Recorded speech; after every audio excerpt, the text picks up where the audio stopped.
Hello students, आज के इस वीडियो में हम मैट्रिक परीक्षा 2023 जो बिहार बोर्ड के लिए 2023 में एग्ज़ाम जो देंगे 14 फरवरी से जो होना है, उसका मैं हिंदी का सब्जेक्टिव प्रश्न उत्तर लेकर आया हूँ। ये पूरे वेरी इंपॉर्टेंट क्वेश्चंस हैं।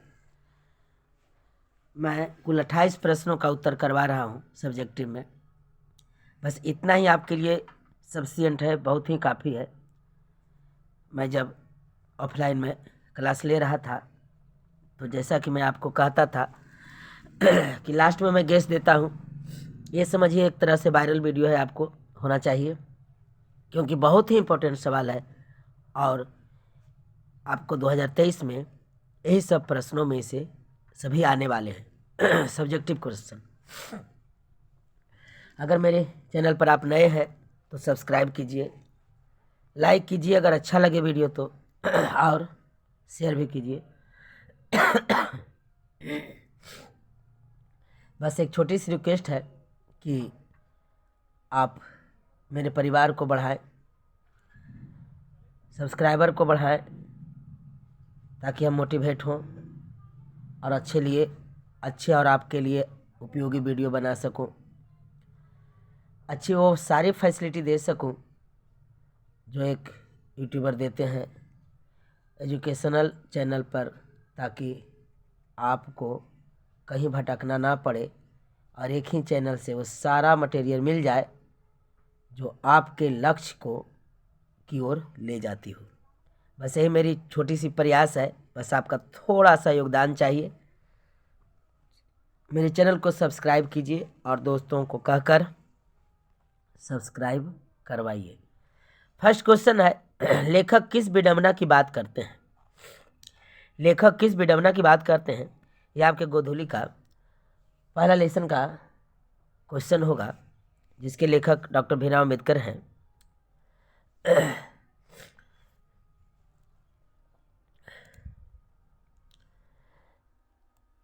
लेखक किस विडंबना की बात करते हैं और इस विडंबना का स्वरूप क्या है? लेखक भीमराव अम्बेडकर के अनुसार वर्तमान समय में जातिवाद एक ही वर्ड आप लीजिएगा, जातिवाद के पोषक का होना विडंबना है।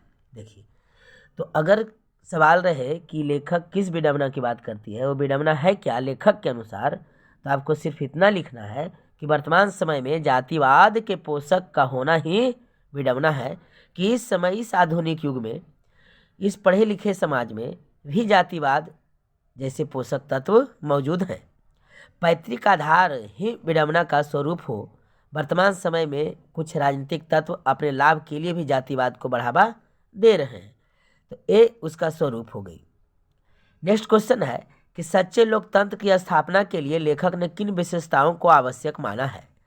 लेखक भीमराव अम्बेडकर के अनुसार सच्चे लोकतंत्र की स्थापना के लिए भाईचारा एवं स्वतंत्रता को आवश्यक माने हैं।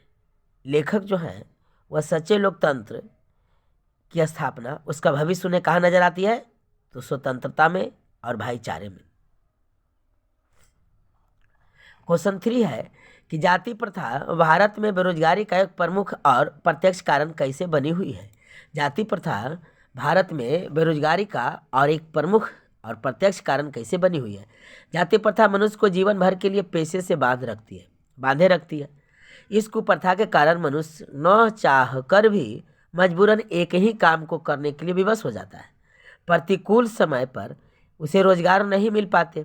इससे यह पता चलता है कि जाति प्रथा बेरोजगारी का एक प्रमुख कारण है।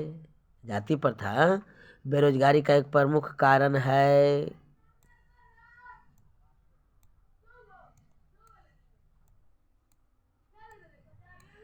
क्वेश्चन नंबर 4, विष के दांत का नायक कौन है? तर्कपूर्ण उत्तर दीजिए। विष के दांत का, जो विष का दांत शीर्षक पाठ है, उसकी नायक कौन है? कौन है, हो नहीं है, कौन है? तर्कपूर्ण उत्तर दीजिए। विष के दांत शीर्षक कहानी का नायक मदन है। प्रस्तुत कहानी में अहंकारी खोखा को पीट कर उसकी अहंकार को तोड़ता था, यानी तोड़ दिया। उसने अपने पिता की आंखें भी खोल दी। प्रस्तुत कहानी में मदन एक क्रांतिकारी भूमिका में है। इसलिए अकॉर्डिंग टू अस 20 के दांत शीर्षक कहानी का जो हीरो है, नायक है, वह कौन है? मदन है। खोखा किन मामलों में अपवाद था? यह भी कई बार सवाल पूछ चुका है, बहुत ही इंपॉर्टेंट सवाल है कि खोखा किन मामलों में अपवाद था। सेन साहब एक अमीर आदमी थे और खोखा उनका इकलौता पुत्र था, कासू जो था। खोखा के माता पिता ने उसे काफ़ी छूट दे रखी थी। वह लाड़ प्यार में बिगड़ा हुआ था। खोखा जीवन के नियम एवं घर के नियमों का अपवाद था। बस इस लाइन को आपको याद रखनी है। खोखा जीवन के नियम एवं घर के नियमों का अपवाद था, वह नहीं मानता था। नेक्स्ट क्वेश्चन, हंस कौओं की जमात में ललक गया, सप्रसंग व्याख्या करें। ये भी इंपॉर्टेंट क्वेश्चन है। ऐसा आपको सप्रसंग व्याख्या करने के लिए आएगा ही, चाहे वह कविता से दे दे या फिर कहानी से दे दे, गद्य भाग से दे दे या पद भाग से दे दे। प्रस्तुत पंक्ति हमारे पाठ्य पुस्तक के गोधूली भाग 2 के 20 के दास शीर्षक कहानी से ली गई है। इस पंक्ति के माध्यम से लेखक बच्चों में व्याप्त ईर्ष्या एवं अहंकार के भाव को व्यक्त किए हैं। कासू लट्टू के खेल में मदन के साथ शामिल होने पर मदन द्वारा उसे पीट कर 2 दांत तोड़ दी गई। समाज में व्याप्त अमीरों को हंस एवं गरीबों को लाचार लोगों को कौआ की संज्ञा दी गई है। गरीब और लाचार लोगों को कौआ की संज्ञा दी गई है और अमीरों को हंस की संज्ञा दी गई है। और जो अमीर था, जो कासू खोखा अमीर था, वह भी कौओं की जमात में यानी गरीब लोगों की जमात में खेलने के लिए लग गया है। परंतु मदन द्वारा अमीर पिता के पुत्र को पीटकर अमीरी और गरीबी के बीच की खाई को समाप्त करना दिखाया गया है। व्याख्या हो गई। हंस कौओं की जमात में ललक गया, हंस कौओं की जमात में ललक गया, यहाँ इन्वर्टेड कोमा आप दे लेंगे क्वेश्चन में, शुरू कीजिए अंत कीजिए इन्वर्टेड कोमा। इस पंक्ति की व्याख्या करना है। तो अगर कोई पंक्ति की व्याख्या करना हो तो सबसे पहले पाठ का जिक्र होना चाहिए, लेखक या कवि का जिक्र होना चाहिए। उसके बाद प्रस्तुत पंक्ति के माध्यम से कवि क्या कहना चाहता है, क्या दिखाना चाहता है, उसके बारे में लिख देनी है। आपको सफिशिएंट मार्क्स मिल जाएंगे एग्जाम में।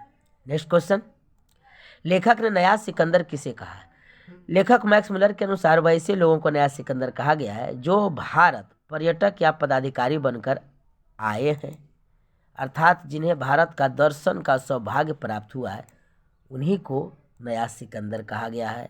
According to poet writer Max Muller कवि हैं, लेखक हैं, कहानी लिखे हैं, इनके अनुसार वैसे लोग नया सिकंदर हैं जो भारत दर्शक बनकर आते हैं, पर्यटक बनकर आते हैं, देखने के लिए आते हैं, या तो कोई पदाधिकारी बनकर आते हैं दूसरे देश से, और उन्हें सौभाग्य मिला कि भारत दर्शन हो, तो भारत दर्शन का सौभाग्य जिन्हें प्राप्त हुई उन्हें ही सिकंदर कहा गया। धर्मों की दृष्टि से भारत का क्या महत्व है? भारत में विभिन्न धर्मों के लोग रहते हैं और वे सब मिलजुल कर एक साथ रहते हैं, परंतु सभी धर्म का अपना अलग महत्व है। उनका आराध्य देव पूजा करने एवं त्यौहार मनाने का तरीका अलग है। यहाँ सभी को धर्म के नाम पर स्वतंत्रता दी गई है। अतः भारत एक धर्मनिरपेक्ष राष्ट्र है जहाँ हम किसी भी धर्म को अपना सकते हैं। किसी भी धर्म की प्रधानता नहीं है हमारे देश में।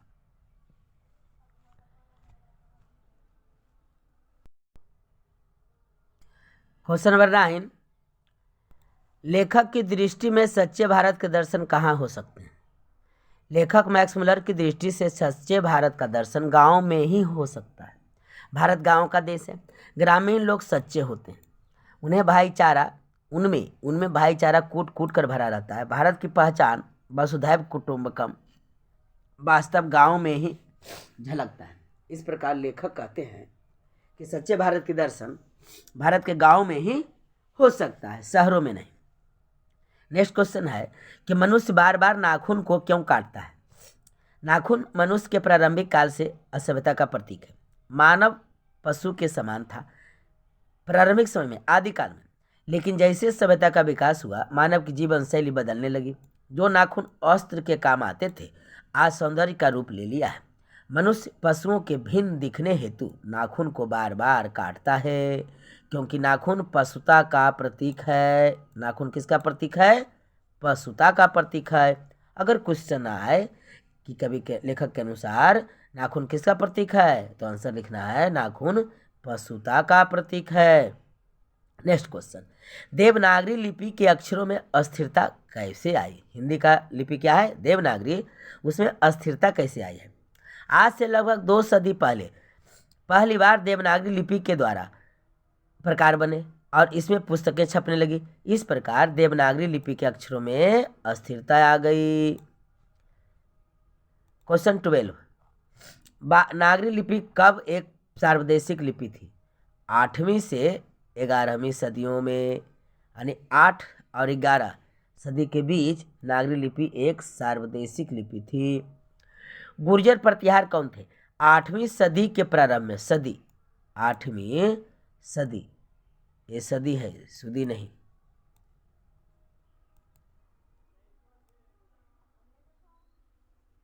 8वीं सदी के प्रारंभ में गुर्जर प्रतिहार बाहर से आकर अवंती प्रदेश में अपना शासन स्थापित किया और बाद में कन्नौज पर भी अधिकार किया। मिहिर भोज और महेंद्रपाल प्रमुख प्रतिहार शासक थे।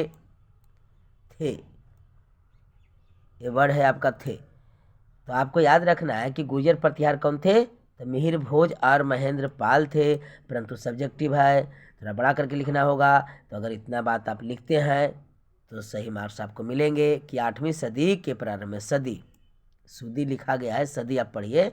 8वीं सदी के प्रारंभ में गुर्जर प्रतिहार बाहर से आकर अवंती प्रदेश में बसे और अवंती प्रदेश की स्थापना भी की और बाद में कन्नौज पर भी अधिकार किया।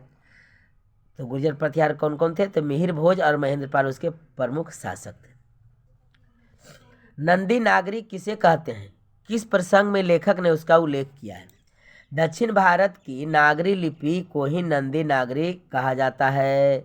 लेखक ने कोनगंगा राष्ट्रकूट विजयनगर के शासकों के प्रसंग में इसका उल्लेख किया है।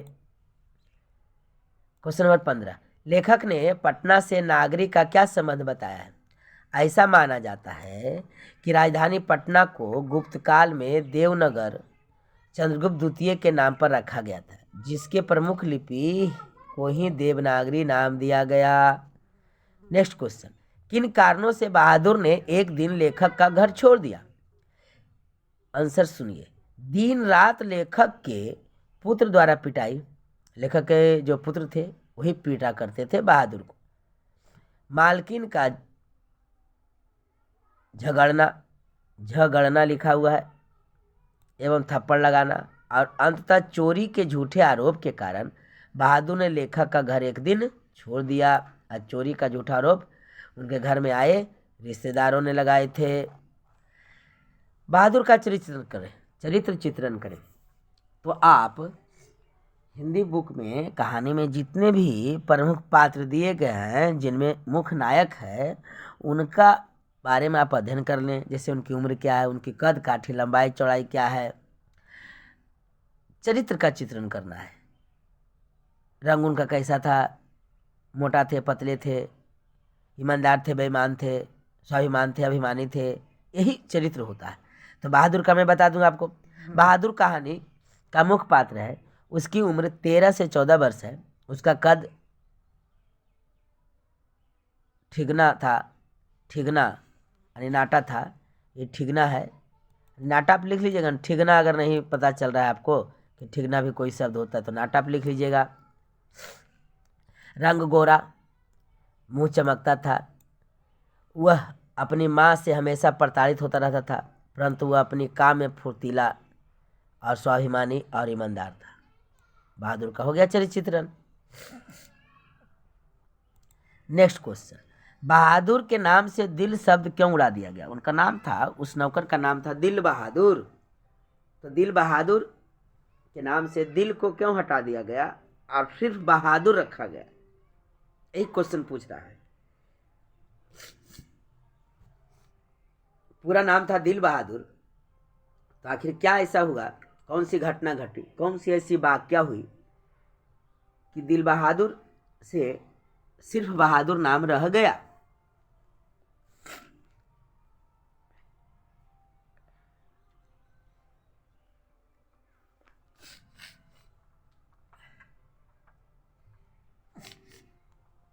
जब बहादुर लेखक का घर पहली बार आया तब वो अपने जो अपना नाम था वह क्या बताया था, दिल बहादुर।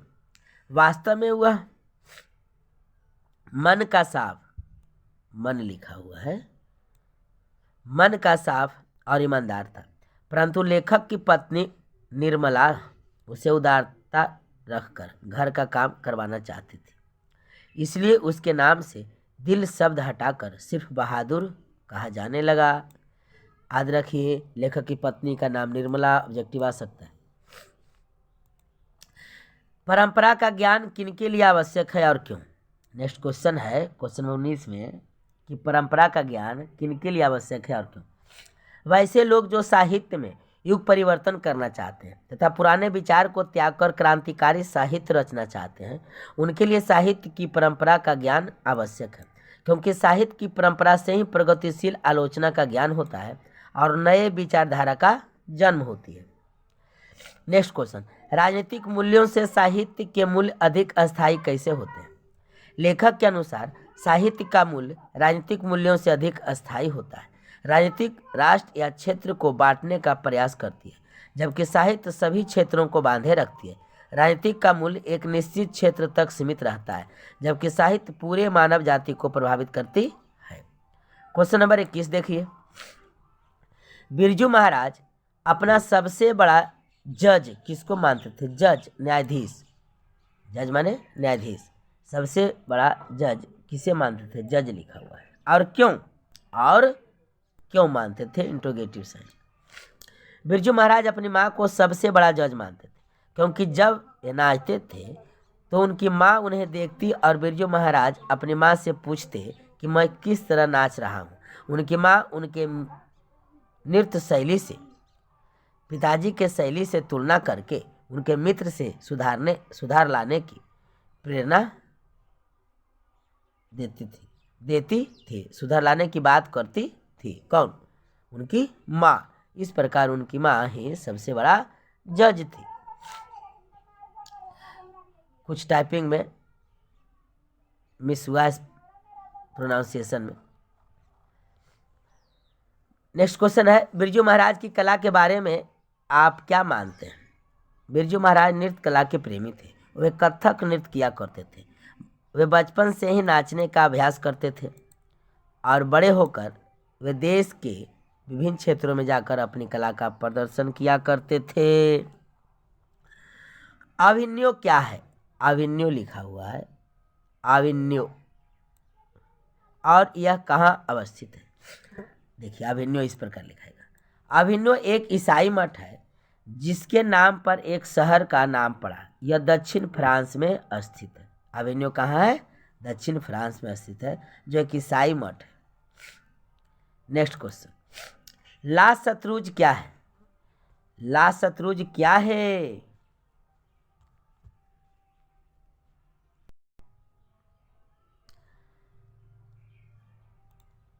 ला शत्रुज कार्थिसियन संप्रदाय का एक ईसाई मठ है। याद रखना है, कार्थिसियन संप्रदाय का एक ईसाई मठ है। आजकल यह धार्मिक उपयोग में लाए जाते हैं। यह दक्षिण फ्रांस में अवस्थित है। नेक्स्ट क्वेश्चन है, संतु मछली लेकर क्यों भागा? संतु के झोले में 3 मछलियां थी जो बिना पानी के तड़प रही थी। वह मछली लेकर कुओं में डालने के लिए भागा ताकि मछलियां जीवित रह सके। संतु क्यों उदास हो गया? संतु यह जानकर उदास हो गया था कि मछली कुछ देर बाद कट जाएगी। वह मछली को जीवित पालना चाहता था, यानी जीवित रखना चाहता था। पालना का मतलब उसे जीवित रखकर लंबे समय तक उसे बड़ा करना चाहता था। मछली को बिछुड़ते हुए जानकर वह दुखी हो गया, क्योंकि मछली अब कट जाएगी, मर जाएगी, मछली उससे दूर हो जाएगी। नेक्स्ट क्वेश्चन है कि कवि प्रेम मार्ग को अति सुधो क्यों कहता है?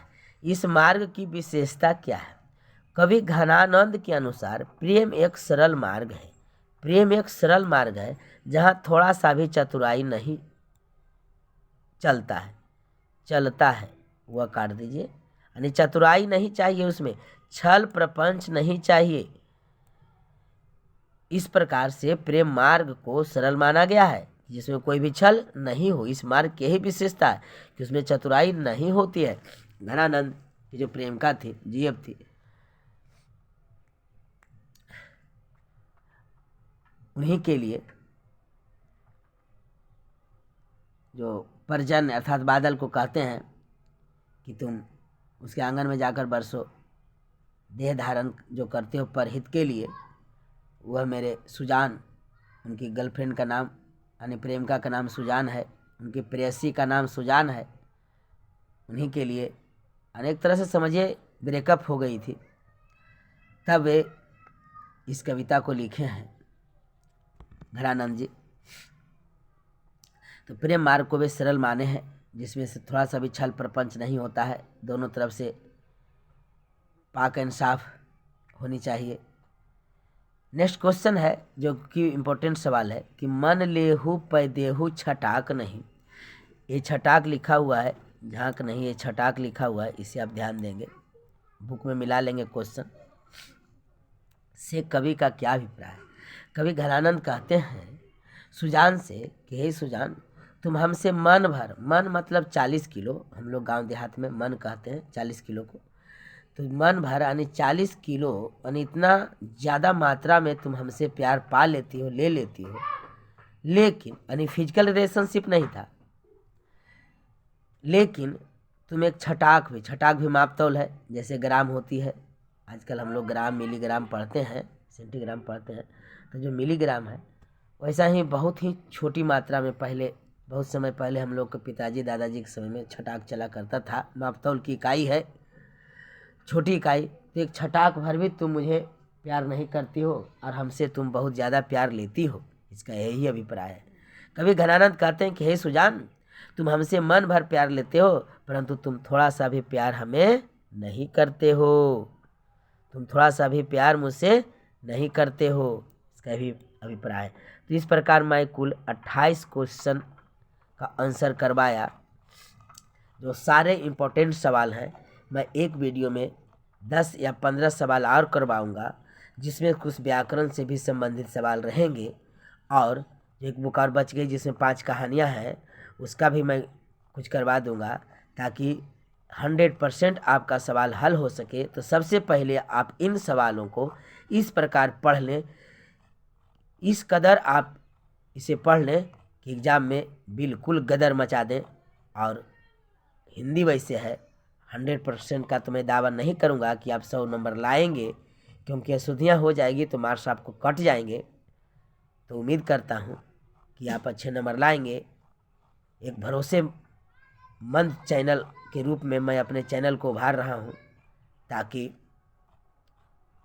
मैं आपका भरोसा जीत सकूं और खरे उतरूं, ताकि 95% मार्क्स आप ला सकें, प्लस हो, यानी 450 नंबर से ऊपर लाना चाहिए आपको। मिलते हैं नेक्स्ट वीडियो में कुछ क्वेश्चन के साथ, तब तक इसे कीजिए, आज ही इसे कर लें, ताकि मैं रात को या कल सवेरे आपको नेक्स्ट वीडियो डाल दूं। Thanks for watching my video. मिलते हैं नेक्स्ट वीडियो में, धन्यवाद।